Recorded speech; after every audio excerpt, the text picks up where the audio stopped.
Hello, everybody. Welcome to our session. I'm going to close the door. Oh, okay. Oh, Thank Thank you. The title of our session is the somewhat provocatively tongue-in-cheek named Staff for Clients 2, Applying Design Thinking to an Internal-Facing App That's Still Cool. Largely born out of discussion that we were having internally about the fact that there's a lot of talk about human-centered design and design thinking when it comes to public-facing apps. Rarely does that amount of resources and attention get, thank you. Is afforded to internal-facing apps that actual museum staff use on a day-to-day basis. And so today we're going to go over a project that we launched in August of last year called the Move Object Request Application, or the MORA app. So we'll be referring to that quite a bit. And my name is Yvonne Lee. I'm the head of collection information and digital assets at LACMA. My name is Meredith Steinfels. I am currently the Digital Platforms Manager and Archive Specialist at the Home Museum of Art, formerly of LACMA. So I was here when the project kicked off. And my name's Amanda Diroff, and I'm the TMS Database Administrator at LACMA. So with that, I think we're actually just going to go ahead and kick it off with the very beginning, the background and context to this. The Great Location Update War, which is, it's not too far off from the truth, to be honest. So back in around 2011 and earlier, there was a kind of a bare bones web form that LACMA used to both request that objects be moved and to execute the movement. They went through a single person, and as such, there were significant bottlenecks. So there was really no control. And in a siloed, notoriously territorial and hierarchical department, the bottlenecks were amplified. Requests for transparency, for speeding up the process, or for democratizing the process were not considered. This form was purported to have changed the old database when the requests were complete. None of us were here, / none of us were using them at the time, therefore none of us can confirm. When LACMA switched to TMS in 2012, the form was rerouted to be able to pull data from TMS, but it was a one-way relationship, and there was still that kind of siloed territorial aspect to locations.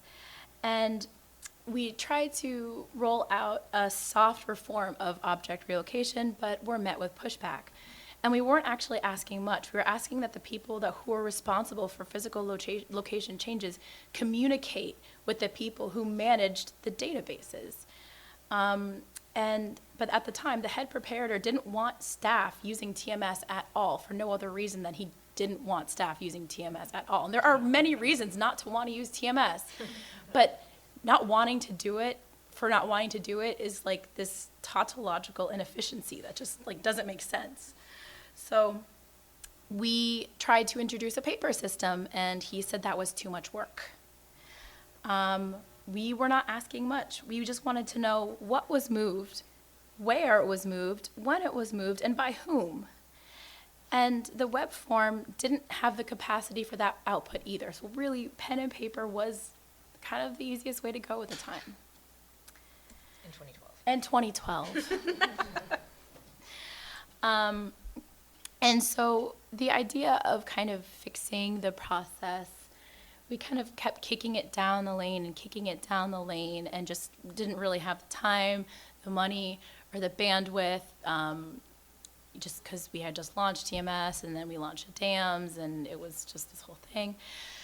And by the time we were told by the powers that be that something needs to change, we were encouraged by our information systems department to consider an off-the-shelf product. And that makes sense. They're potentially cheaper.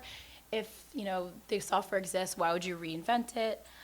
You get standard development cycles, you get upgrades and patches. You're not wholly reliant on developers because I'm sure many of you have had that issue where you're handed this bespoke product and then it just becomes a brick because nobody knows what to do with it.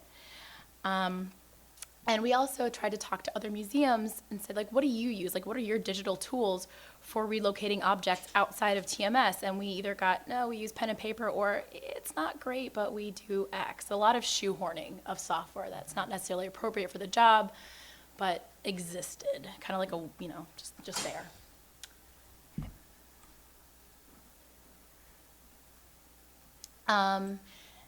So then we had to, once we realized that we did really need a bespoke system, we had to then argue for the money for good development. And probably should have invoked Chatham House rules on this slide, but I don't work for LACMA anymore, so that's fine. So the LACMA's reputation as a very brand-conscious institution. The Art and Film Gala, where Keanu Reeves just announced his new girlfriend, like that was at LACMA.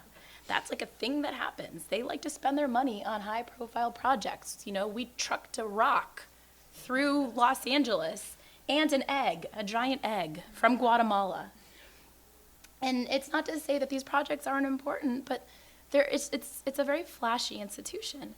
And staff whose jobs are infrastructure don't get that kind of consideration. When your job is rote work, when your job is the steady state sort of work, nobody actually sees what you do.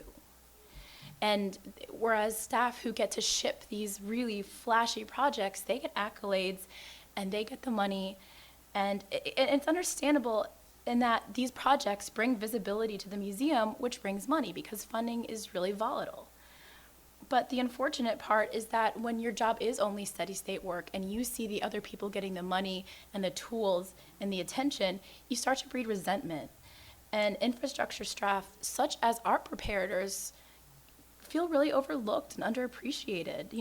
C-suite, like executives and C-suite really just see art go up on the wall and down from the wall. And that's really all they see. And they don't know the different things that has to happen. And I don't want to, for any of you who are in administration or C-suite or who are executives, I'm not trying to attack you personally. I just want to be clear that it's when your focus is such a bigger picture, you don't get to see the nitty gritty. And that's really what was happening at LACMA. But it bears noting that, that they needed help. And administration understands that there's a human element to it. They understand that, people manage a database and people run servers, but not what it takes or why money has to go to them. For those of us who do this work, we're a hand wave or we're fairies. It just happens. We make things appear. We're incentivized to work out of the goodness of our hearts or a desire not to get fired, equitable pay for labor, proper funding, or recognition for other fancier, more visible people. So in the face of all that, for administration who likes glamour projects, who view labor with, at worst, apathy or disinterest, we needed to argue that our art handlers didn't have the tools they needed and moreover deserved funding for a project that couldn't actually be released with fanfare because this wasn't an egg or a rock or Keanu Reeves. Like, there's gonna be no press coverage. So why would you want to pay for it? And why would you want to pay in the hundreds of thousands of dollars for it? You don't. So at the point that we had their ear-ish, they asked for a rough estimate, which is bad. Development costs what it costs. You can't put a price tag on it because developers cost what they cost. Are they going to put a senior developer or a junior developer? Are they going to put two? What's the timeline? You don't know. And while you might be able to say like roughly in the tens or hundreds, you don't know where in the tens or hundreds. And when budget's tight, every cent counts. And the thing is, if we did give them an estimate, if we asked for too much, they're not going to give us any money at all. Oh, that's too much, and you have pen and paper. And if we ask for too little, then we have $30,000, which is great, but $30,000 isn't going to get you anything, like literally nothing. Maybe it'll get you an investigation. And this was only if they're willing to say yes, and there's more on that later.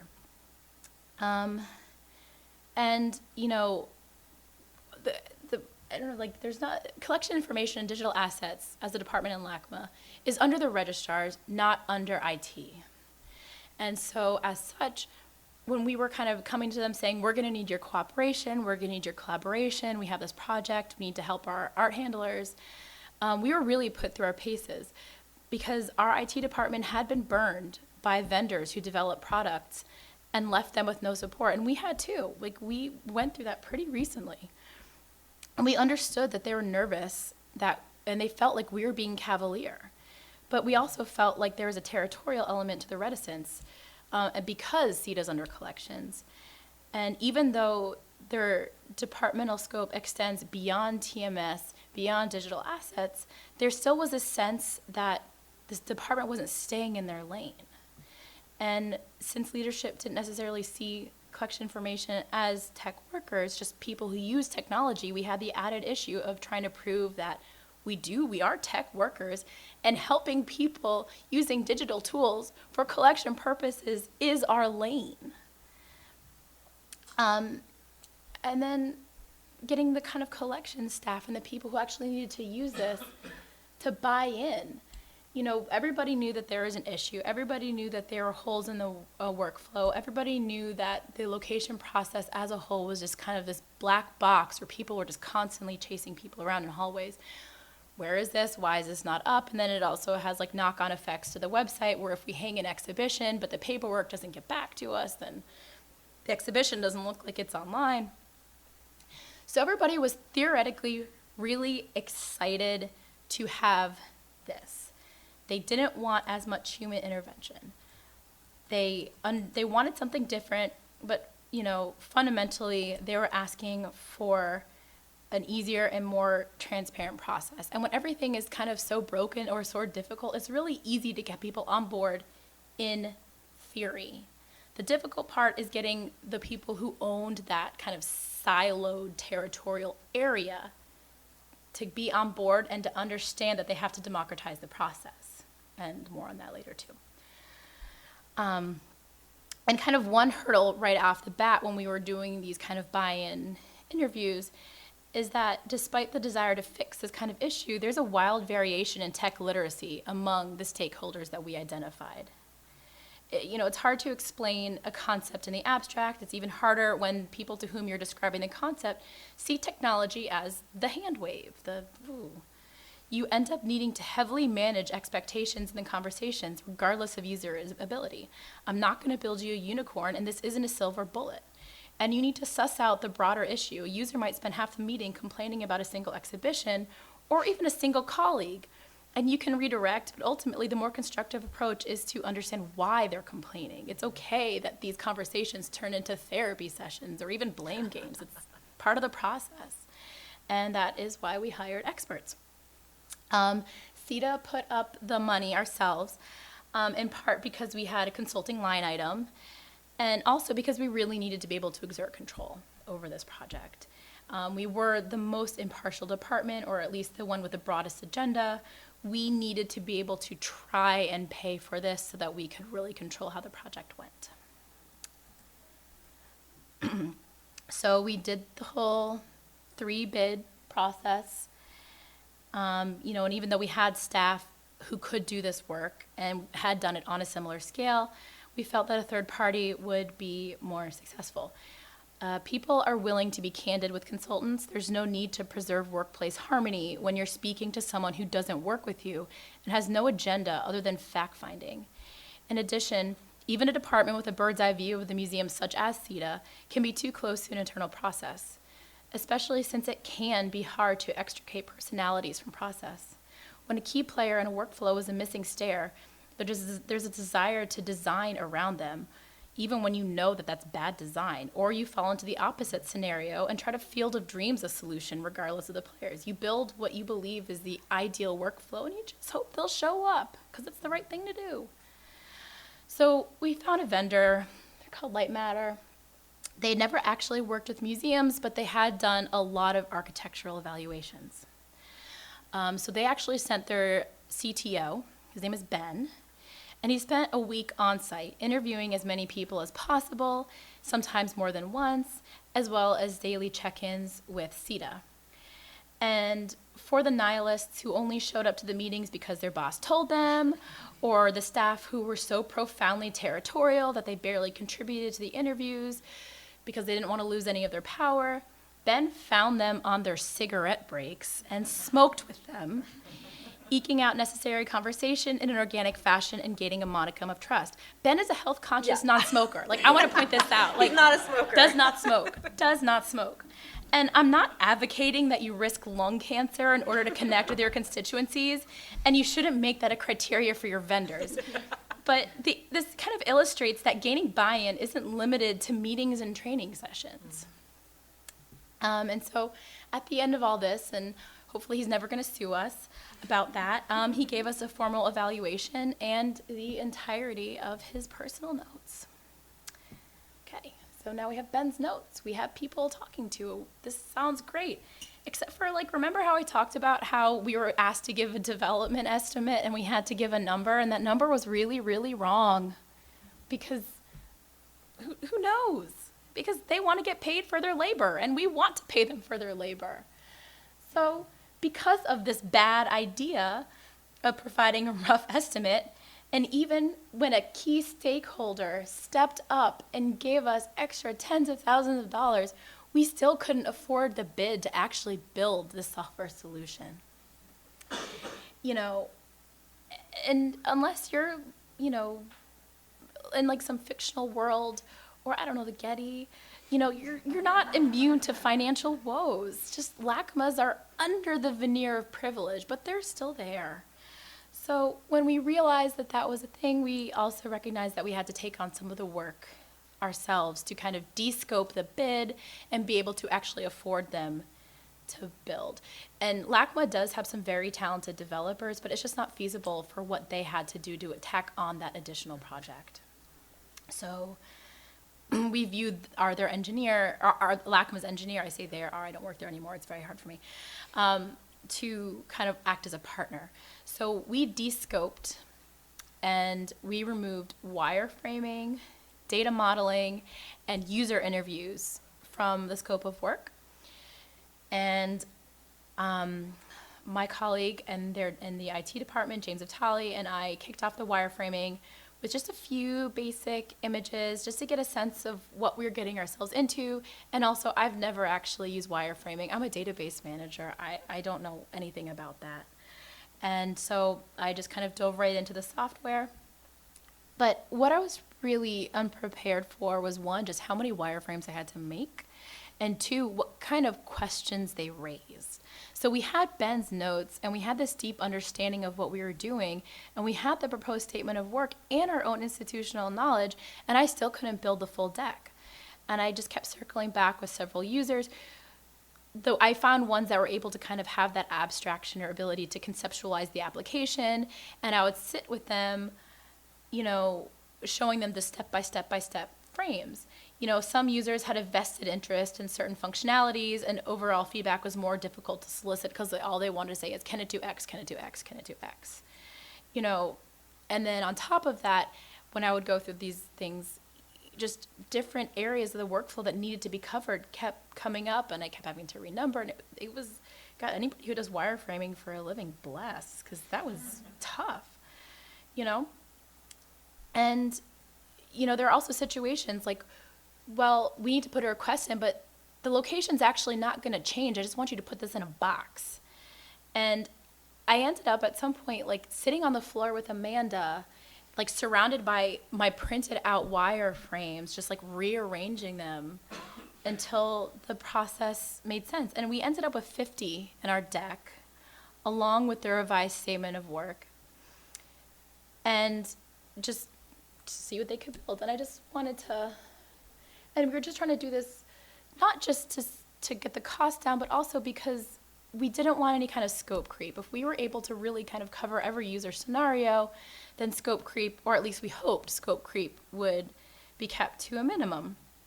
And I just want to give a quick cautionary tale before I hand over the reins to Yvonne, is that when we were soliciting this bid, when we made these 50 wireframes, we made this revised request for proposal, somebody asked us, would you consider sending this out to a dev shop that will just build it? Like, not any questions, not any interviews or conversations. It's that you send them the specs, and 6 weeks later you get a thing. They build precisely what is outlined in the request without dialogue, user acceptance testing, or any kind of best practice.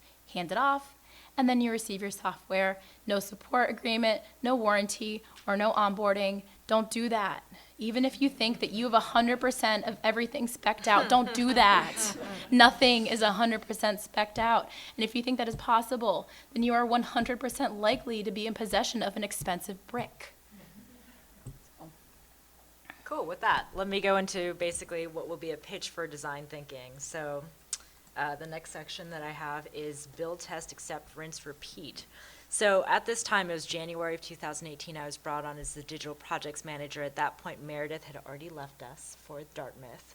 We were very sad to see her go, and I had been given sort of the current version of the software in its very early discovery phases still, with some of the development scoped out in the form of a technical requirements document and a series of data models and some matrices and just kind of odds and ends, and was given sort of the mandate of go and build this thing, you know, and make sure that the users understand what this process is like. So the next slide is something that I actually found on Reddit.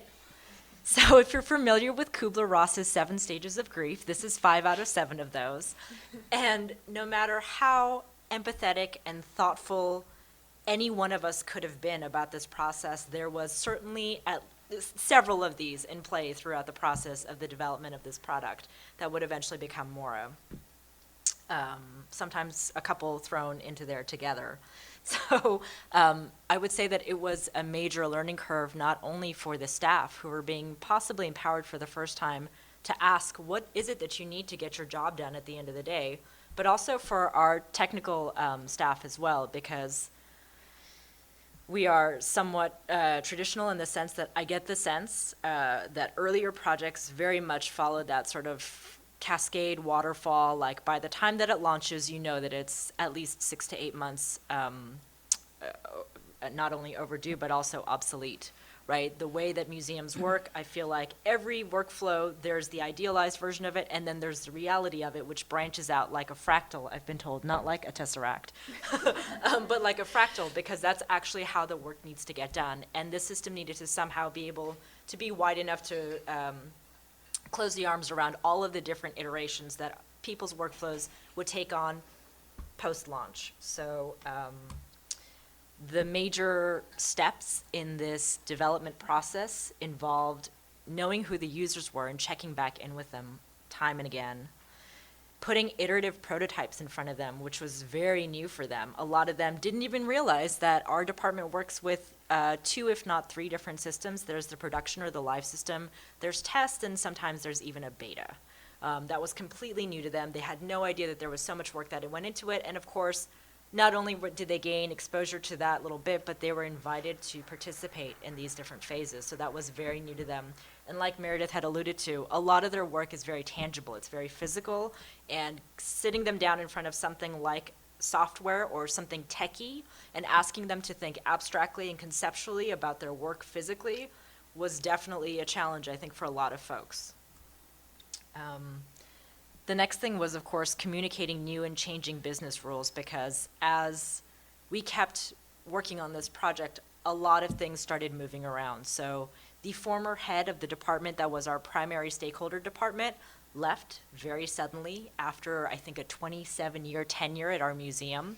And this person was reigned over his department. And when he left, that left a huge opening and a lot of room for movement. And we saw during this time a new department come in with a lot of changes to the way that she wanted her department to work. So that was something that we had to sort of address midstream. On top of that, we knew that we were gearing up for a major capital campaign. If you haven't been following up, LACMA is closing down the 1965 William Pereira buildings, demolishing them early next year, and then we'll be building a new permanent collection gallery space designed by Peter Zumthor, that is set to go up roughly around 2024. So this would, of course, change the way that people would work. Because the new permanent gallery space wouldn't have been built, all of the storage would be taken off-site to various locations, and we weren't sure how that would affect the main bread and butter of this application, which is moving artwork from shelf A to shelf B or gallery C.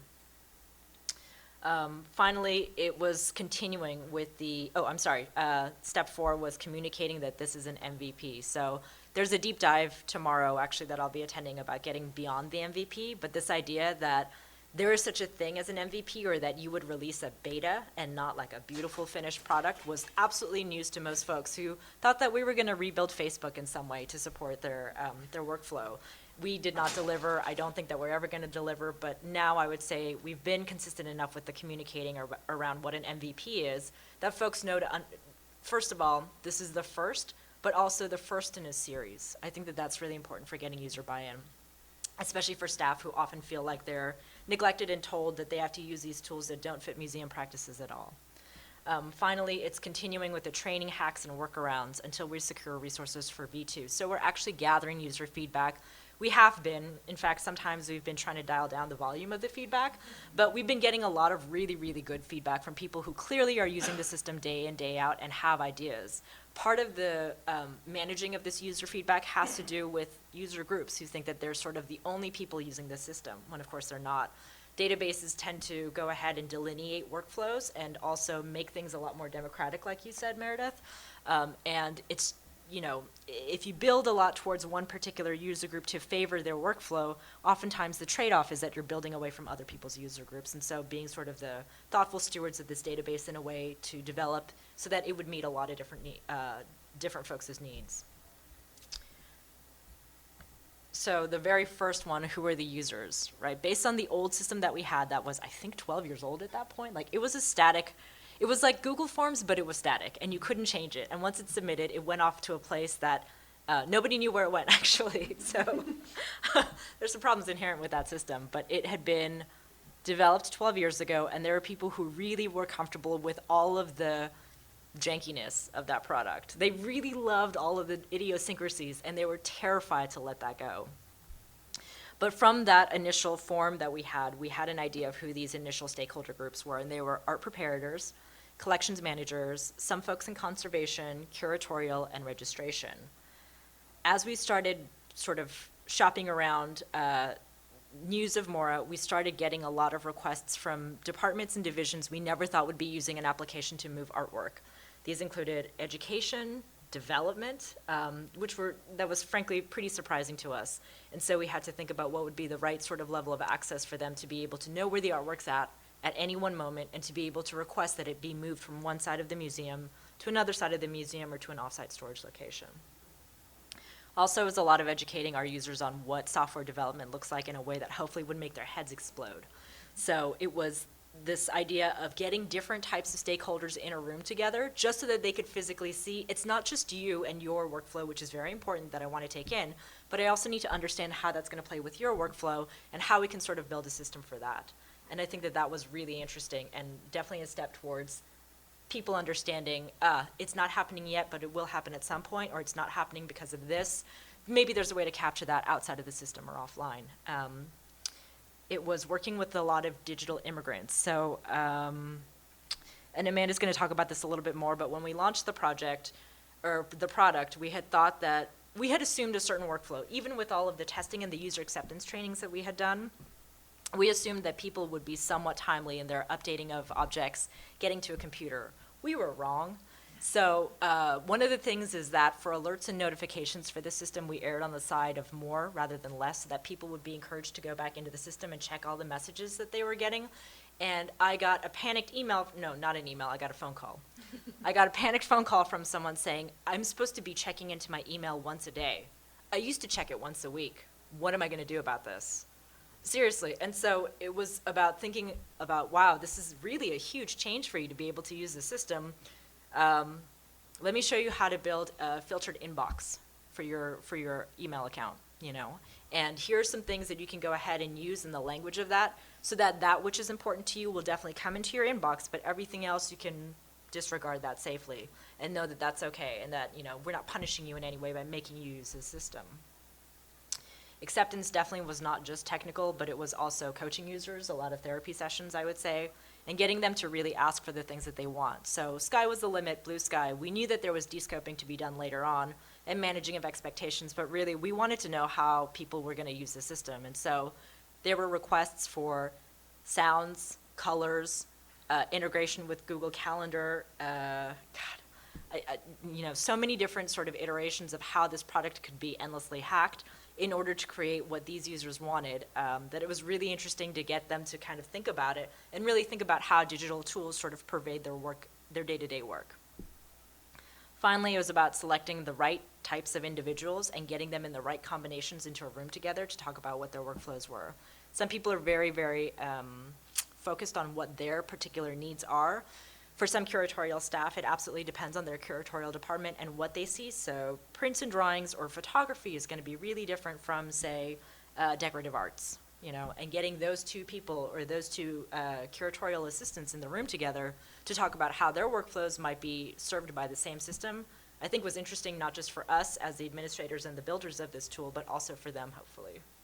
So the next step was iterative prototypes and users. Ours is not a very, I don't know, is it safe to say that it's not a terribly tech literate, for the most part, museum? And so I weep when I look at pictures of people doing paper prototyping with their users, because I'm like, that's not us. So I believe that our museum is about 500 folks, 500 staff, of which probably 3/5 or so have some sort of interface with the collection, and so potentially could be users of Mora. These people had never seen a wireframe before, had never seen a paper prototype. Like I said, they didn't realize that there were different environments in which software was being developed. And so the very first session was really, I hate the word interesting because it's such a non-word, but like it got a lot of varied responses from folks when we put paper prototypes in front of them and I asked them, do this thing, do this one task and go ahead and click on the paper to show me how you would do it. And they're like, but it doesn't go anywhere. And I'm like, yes, but it's important for me to see which button you're going to click. And they're like, but it's a piece of paper. So that was a lot of fun and also really useful, I think, just to see all of the different ways. And so one of the things which Amanda's actually going to walk you through the product. I know we're kind of burying the lead in that we're not showing you the product until the very end.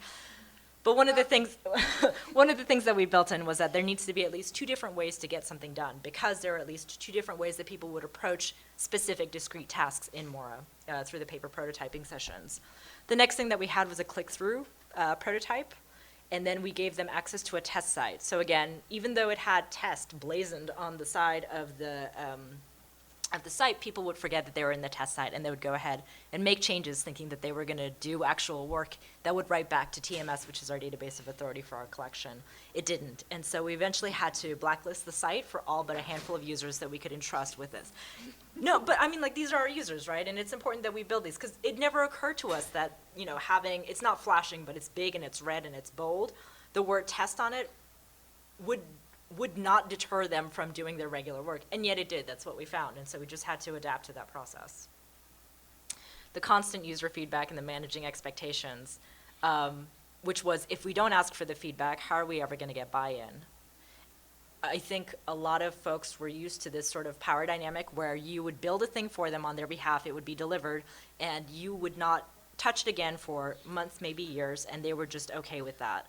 This was inherently meant to be something very different, in which they were asked time and again, is this something that we can work on for you? Is there any way that we can hack this system, not necessarily with light matter, but through in-house resources to be able to make this a better experience for you? What would that look like? So that was something that we actually continue doing. And oftentimes we encourage our users to hack the system in ways, and sometimes we don't encourage them to hack it, but they hack it anyway, which kind of secretly makes me proud, because I'm like, see, look at you people, like, you're getting all techie now. This is awesome. With all of the changing workflows, with all of the changing conditions of the head of a department leaving, who was our primary stakeholder group, and the upcoming capital campaign project, there were all of these different business rules that we kept throwing at our vendor to try to capture at any one time. So this is just a smattering of some of the different templates. I'm happy to share with you. I have like a folder that I collect of like different types of templates that are useful, but we went through 14 different versions of the data model. We went through 8 or 10 different versions of the functional and technical requirements document.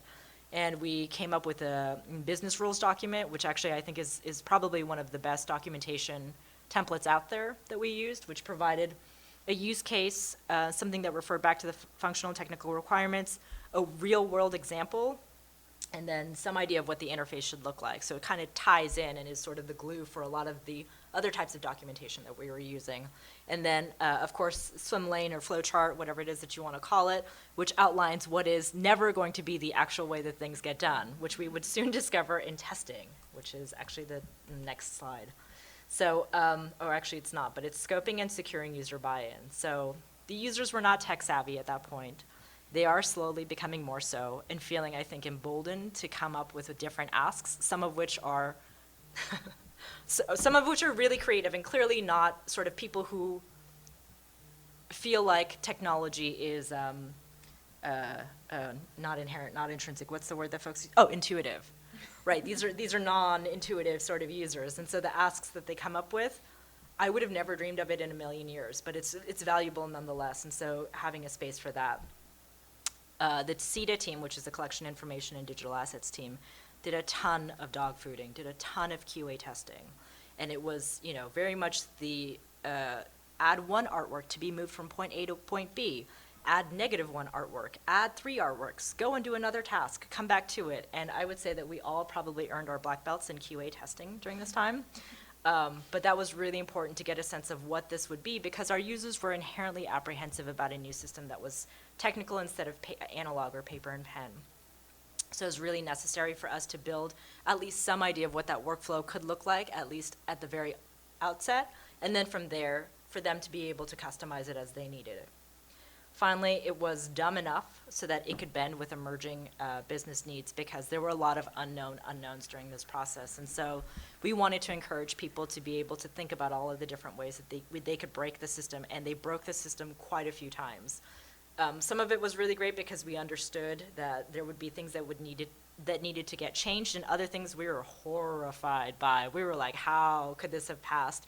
Between the initial smoke tests, the harness tests, the dog fooding, the QA, all of that, there were still certain glitches and bugs in the system that would allow people to add the same item 500 times to a work order request. Yeah, all kinds of where we were like, it would never occur to us to do this particular series of tasks that this one user did. That's what that GIF means. Like Yeah. I don't even know how you did that. Yeah, it would never occur to me to use technology in that way, but this person did, and I was like, frankly, I'm amazed. I have learned something today. Thank you. You know, and I actually made the discreet offer to 2 of our most creative testers, possibly, to go into QA and QCing for like video game software development, just because they had such a knack for this. It was amazing the things that they discovered, and we're actually really grateful for them because now we have a better sense of what product we actually launched when we launched in August. So, launching. So now we got to actually do the thing.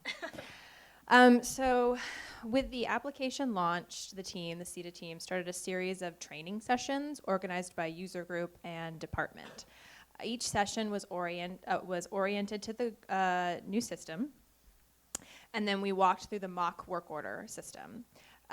We also published the Mora Guide, which is a Google site that is both user manual and procedure documentation. And then once all the training was done, we set them loose in the system. And we found that all the training and documentation in the world cannot erase a decade of institutional muscle memory. So LACMA went from this. So up here on the screen on the left side, that's a work order. So that would be printed out. It's a crystal report from the original system, which again, only pulls data from TMS. It doesn't put any data back into it. This was printed out, put in a physical file, marked for what month it was gonna happen with the week, and then that file was pulled every week, and that piece of paper was handed to an art prep to go forth and conquer. That means that the information could be a month old, it could be 3 months old, it could be a week old, it could have been printed yesterday. And then on the other side of the screen, that is a change of location form. So this is the thing that we fought so hard to get people to do, which is they would fill this out. So they would take that first piece of paper and they would take that second piece of paper that was blank and they would mark it up with what the object was and then some sort of other identifying information, the old location, maybe, not always. The new location, this is actually an altered form where we had, when we started putting things into containers, which I'll talk about a little bit later. And then the last column was, I'm making the final move of this, or I'm just putting this on a table and somebody else is going to move this and also put that information in the database. And so they would take their first piece of paper and mark that they had finished their work and give it to their supervisor, and they would take the second piece of paper, if they filled it out, and then it would somehow filter its way back to CETA, and then we would enter it into the database. So we went from this to this. Thank you, Yvonne. I appreciate that. So obviously Mora is a digital system, and in this system, we have work orders that are searchable and organized in multiple ways. So again, you're not getting a piece of paper handed to you that says do this, this, this, and this. It is you go into your dashboard and look at what is scheduled for the day, also look at what's scheduled for the next week, also look at the stuff that has been done or needs to be done or maybe possibly hasn't been assigned yet. And it's going to have live data that is pulling from TMS, so whether it was the work order was submitted a week ago, a month ago, whatever, it's going to have updated locations as of the last hour. There's also a clickable calendar that you can click, that you can look on and look at how things are scheduled for the day. You can see your open requests, your in-progress requests, everything like that. Also, just as a tidbit, this screen changes slightly depending on what user group you are. So somebody who's going to be entering work orders, they're going to see slightly different options than somebody who is going to go in and complete work orders. So obviously we're going from two separate ways to conceptualize your work and understand your work. And the degree of change for users ranged from manageable to radical.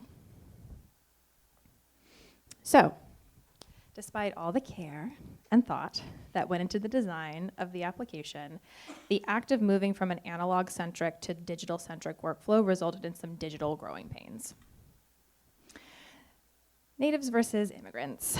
So for some users, the act of simply checking their email every day was foreign, as Yvonne said, let alone checking into a dashboard to identify what was scheduled for the day. So basic digital literacy needed to be included in training in addition to onboarding to the system. So that's something as simple as how to make a bookmark, how to save your password in your browser so you don't have to click on it that you enter it every time, how to make an email filter, how to, I don't know, well, for some people like how to put email on your phone and use the app instead of logging into a browser, like all of that kind of information.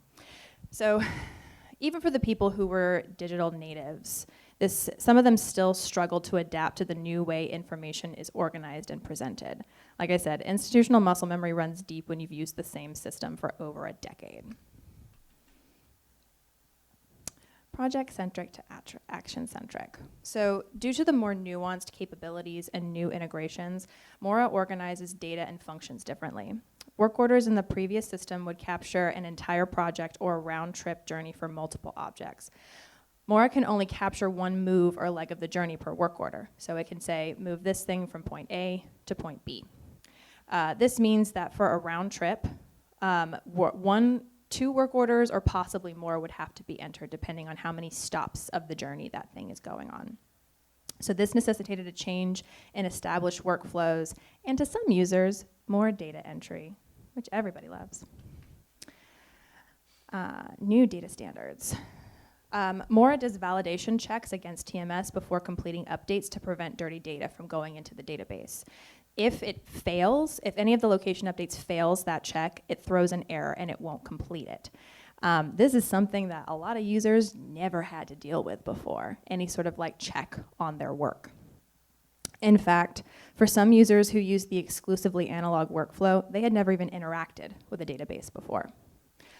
So in the old system, the handwritten updated locations would be entered by people who would catch those mistakes or those errors, either figure them out or go back and ask more questions for clarification. This was further complicated by a feature called containers in TMS that was slowly becoming more prevalent in the database due to the inventory project that we were doing in preparation for the new building.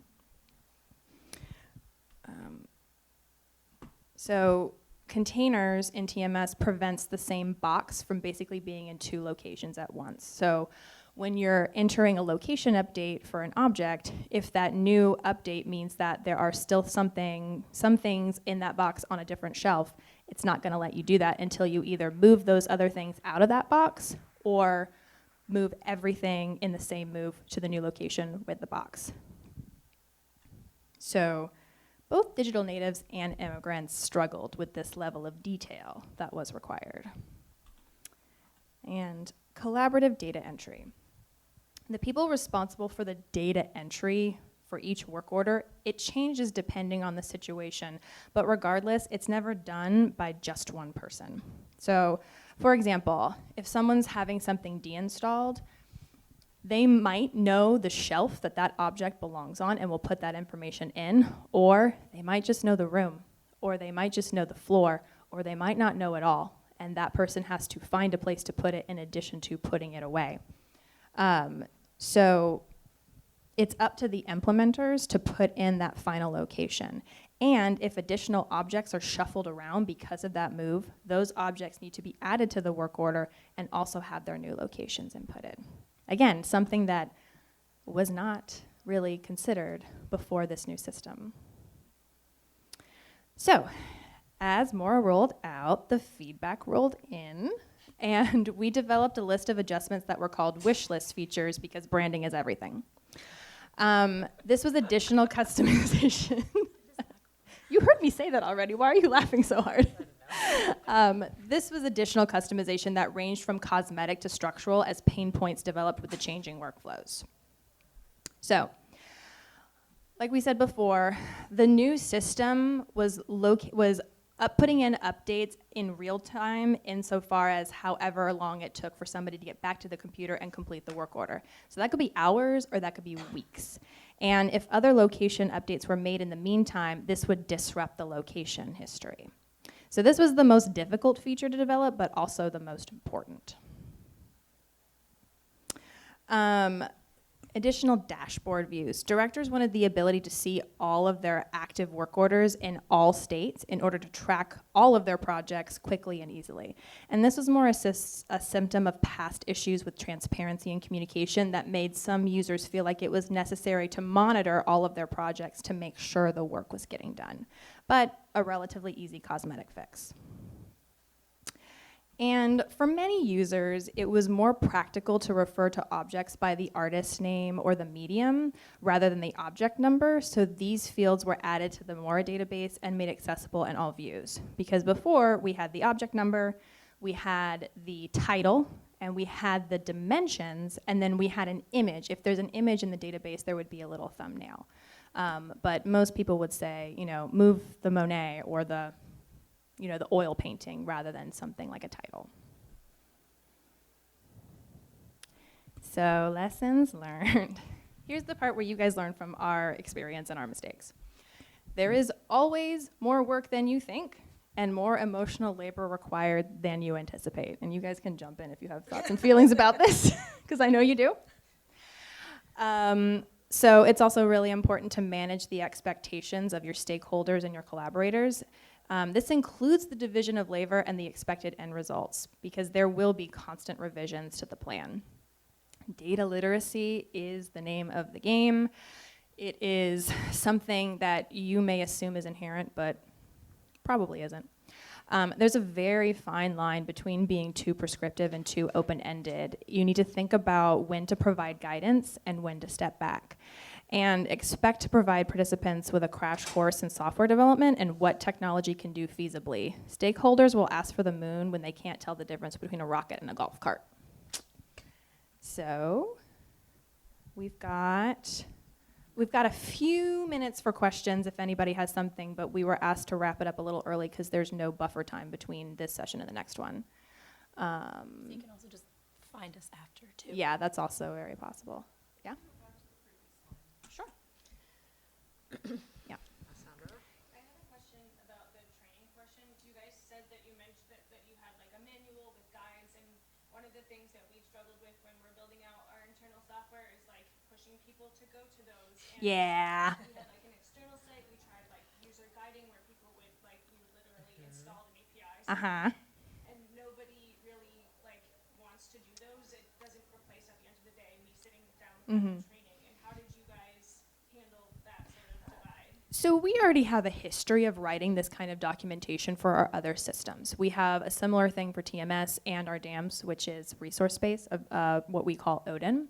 So the way that I use it is it's kind of like reading receipts. Like if somebody calls me or emails me and says, hey, I'm having a problem doing X, the first thing I'm going to do is, it's cool, it's chill, this is how you do it. And by the way, all of the information that I'm telling you is in this guide. The next time they email me, they're like, hey, I'm having a problem with X. I will say, here, it's no problem. Remember, we talked about this. Here's all the instructions that I wrote, and it's already here on this nifty-difty page. And then the next time it's, go read the guide. I'll also add to that. So anytime that there was additional feature work that was being done, we would communicate that by referencing, these updates have been made in the helpful guide that is at this URL. Please reference this if you have any questions. If you want a refresher, we're more than happy to walk you through a training. Also, did you use a Google site to make your thing? You're good, yeah. Uh-huh. Put in Google Analytics, because you will be surprised how many people access that. Yeah. Like I consistently, TMS is the main system that I oversee, and it's been in use since 2012. I still get a very solid 200 to 300 users accessing that guide every month or so. Okay, I think we might possibly be getting kicked out. If there are any other questions, you guys can find us. We'll congregate somewhere out here. Thank you. Thanks, guys.